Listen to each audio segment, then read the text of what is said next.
कौन सिंह का बर्थडे का गाना सुनेगा? सुनाओ सुनाओ रे बबुआ। 5 तारीख के बारे में बर्थडे हुआ, चल जाए पूरी खाए। लो सुन।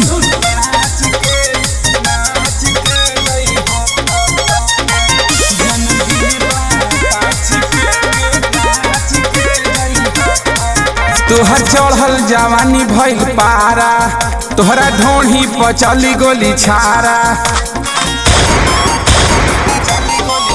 तोहर चढ़ल जवानी भइल पारा, तोहरा ढोढ़ी पर चली गोली छारा। एगो हमारो बयाना गोरी थमे जई हो, जन्मदिन बा 5 के आई है करे जा नाच के जई है। बर्थडे बा 5 के आई है करे जा नाच के जई है। आवे के परी कालिका स्टूडियो आरा।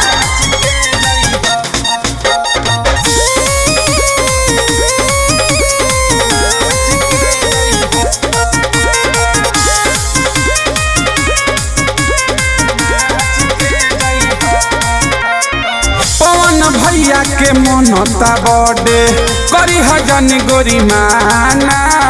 नैना से बन लहे लहे चलई ह, सबके बनई ह दीवाना। पवन भैया के मनता बर्थडे करी हजन गोरी माना। नैना से बन लहे लहे चलई ह, सबके बनई ह दीवाना। चली हमारे चलाना जानी घबराई ह, जन्मदिन बा 5 के आई है करे जा नाच के जई ह। बर्थडे बा 5 के आई है करे जा नाच के जई ह।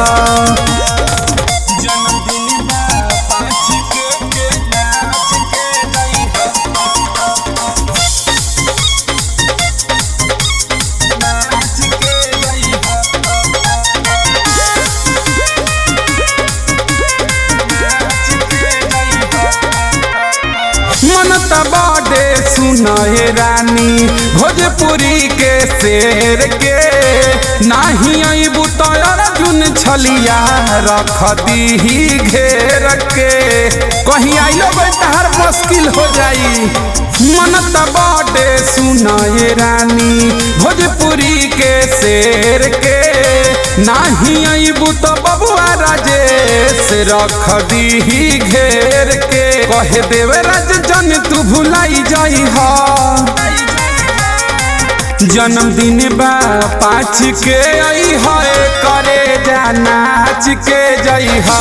बर्थडे बा 5 के आई है करे जा नाच के जई हो।